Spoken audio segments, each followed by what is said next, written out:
خواجہ site LESCO سب division کے صارفین کے ساتھ بڑا فراڈ سامنے آ گیا ہے۔ سب ڈویژن کے سامنے بل جمع کرنے والا دکاندار لاکھوں روپے لے کر غائب ہوا ہے۔ الطاف پارک کے رہائشی کامران علی کی مدعیت میں تھانہ شاد باغ میں مقدمہ درج کیا گیا۔ فراڈ کے بعد صارفین کو بجلی منقطع ہونے اور جرمانوں کا بھی سامنا رہا۔ صارفین کا الزام ہے کہ لیسکو اہلکار دکاندار کے ساتھ ملی بھگت میں ملوث ہیں۔ فہد امین سے مزید جانتے ہیں۔ فہد بتائیے کیا معاملہ ہے یہ؟ جی بالکل، لیسکو کی کوٹ خواجہ سعید سب ڈویژن کے صارفین کے ساتھ یہ بڑا فراڈ سامنے آیا ہے۔ سب ڈویژن کے سامنے بل جمع کروانے والا دکاندار جو ہے وہ صارفین کے لاکھوں روپے لے کر غائب ہو گیا۔ الطاف پارک کے رہائشی کامران علی کی مدعیت میں تھانہ شاد باغ میں مقدمہ درج کر لیا گیا اور مقدمہ ایس ڈی او کوٹ خواجہ سعید کے خلاف جو ہے وہ درج کیا گیا ہے۔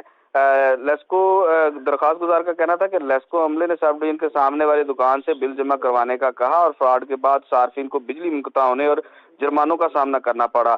ذرائع کا یہ کہنا ہے کہ لیسکو کوٹ خواجہ سعید سب ڈویژن کا عملہ بلوں کی مینول اقساط کرتا تھا اور مینول اقساط کرنے کے باعث جو ہے وہ بل بینکوں کے سسٹم میں اپڈیٹ نہیں ہوتے، جس کی وجہ سے صارفین ایزی پیسہ اور جائز کیش فرنچائز پر جو ہے وہ بل ادا کرتے تھے۔ 2 ماہ بعد صارفین کو پتہ چلا کہ ان کے بل جو ہے وہ جمع ہی نہیں ہوئے اور تمام میٹر جو ہے وہ منقطع کر دیے گئے۔ متعدد صارفین لاکھوں روپے کے نقصان کا جو ہے وہ شکار ہوئے۔ ذرائع کا یہ کہنا ہے کہ بل اقساط کا کوئی ریکارڈ کمپیوٹرائز سسٹم میں موجود نہیں تھا۔ لیسکو اہلکار دکاندار کے ساتھ مبینہ طور پر جو ہے وہ ملوث تھے۔ یہ صارفین کی جانب سے الزامات بھی لگائے جا رہے ہیں۔ متاثرہ شہریوں نے اعلیٰ حکام سے فوری کارروائی کا مطالبہ کیا ہے۔ فوری کارروائی کا مطالبہ کیا ہے۔ بہت شکریہ آپ کا فہد۔ ایل ڈی اے کا شعبہ انجینئرنگ مالی سال کے روڈ میپ پر عمل نہ کر سکا۔ گزشتہ مالی سال ایل ڈی اے بجٹ میں 34 نئی اسکیموں کی منظوری دی گئی۔ ایل ڈی اے بجٹ میں 34 ترقیاتی اسکیمیں ذاتی وسائل سے مکمل کی جانی تھی۔ مالی سال کے بجٹ میں نئی اسکیموں کے لیے 1 ارب 71 کروڑ روپے کا تخمینہ لگایا گیا۔ مزید تفصیلات بتائیں گے زین العابدین۔ بتائیے زین۔ ایل ڈی اے کا شعبہ انجینئرنگ مالی سال کے روڈ میپ پر عمل نہ کر سکا۔ مالی سال میں ایل ڈی اے بجٹ میں 34 نئی اسکیموں کی منظوری دی گئی۔ ایل ڈی اے بجٹ میں 34 ترقیاتی اسکیمیں ذاتی وسائل سے مکمل کرنے کا اعلان کیا گیا تھا، لیکن فنڈز کی کمی اور اتھارٹی ترجیحات میں نہ ہونے سے بیشتر منظور شدہ جو اسکیمیں ہیں ان کو نظر انداز کر دیا گیا۔ مالی سال کے بجٹ میں نئی اسکیموں کے لیے 1 ارب 71 کروڑ روپے کا عبدالحق روڈ کی مرمت اور بحالی کا منصوبہ شامل تھا، جس پر عمل نہ ہو سکا۔ اسی طرح ابو ذر غفاری روڈ کی مرمت اور بحالی کا کام ابھی تک التوا کا شکار ہے۔ لاہور کی مرکزی شاہراہ خیابان فردوسی شوق چوک سے شوکت خانم اور شوکت خانم سے ٹوپا چوک تک واک ویز تعمیر کرنے کا منصوبہ بھی ابھی تک عمل درآمد کا منتظر ہے۔ کالج روڈ سے خیرہ ڈسٹریبیوٹری تک اسٹرکچر پلان روڈ کی تعمیر کا کام شروع نہ ہو سکا۔ اس کے علاوہ Canal Road, Jail Road, Gulberg Main Market, Rajan Road, Guru Mangat Road, Alam Market اور ایل ڈی اے کے جو فلائی اوور انڈر پاسز ہیں وہاں پر نئی جو روڈ لائٹس ہیں ان کی تنصیب کے منصوبے بھی ابھی تک عمل درآمد کے منتظر ہیں۔ آپ کا شکریہ۔ محکمہ سوشل ویلفیئر کے نابینا افراد کے لیے اقدامات۔ 5000 رجسٹرڈ نابینا افراد کو ماہانہ 12,000 روپے وظیفہ دیا جائے گا۔ D G social welfare Tariq Qureshi سمیت محکمے کے افسران نے نابینا افراد کے نمائندگان سے ملاقات کی ہے۔ نابینا افراد سمیت افراد باہمی مزدوری کے لیے الگ جاب کوٹا نوٹیفائی کر دیا گیا ہے۔ محکمہ سوشل ویلفیئر نے تمام محکموں کو مزدوری کوٹے پر فوری عمل درآمد کا خط بھی لکھ دیا ہے۔ آپ کو بتا رہے ہیں اس اہم خبر بارے، اور یہ مناظر بھی آپ دیکھ سکتے ہیں کہ 12,000 روپے وظیفہ دیا جائے گا۔ محکمہ سوشل ویلفیئر کے نابینا افراد کے لیے اقدامات۔ 5,000 رجسٹرڈ نابینا افراد کو ماہانہ 12,000 روپے وظیفہ دیا جائے گا۔ D G social welfare Tariq Qureshi سمیت محکمے کے آفیسرز نے نابینا افراد کے نمائندگان سے ملاقات کی۔ نابینا افراد سمیت افراد باہم معذوری کے لیے علیحدہ جاب کوٹا نوٹیفائی کر دیا۔ محکمہ سوشل ویلفیئر نے تمام محکموں کو معذوری کوٹے پر فوری عمل درآمد کا خط بھی لکھ دیا ہے۔ محکمہ سوشل ویلفیئر کی جانب سے نابینا افراد کے لیے اقدامات ہیں۔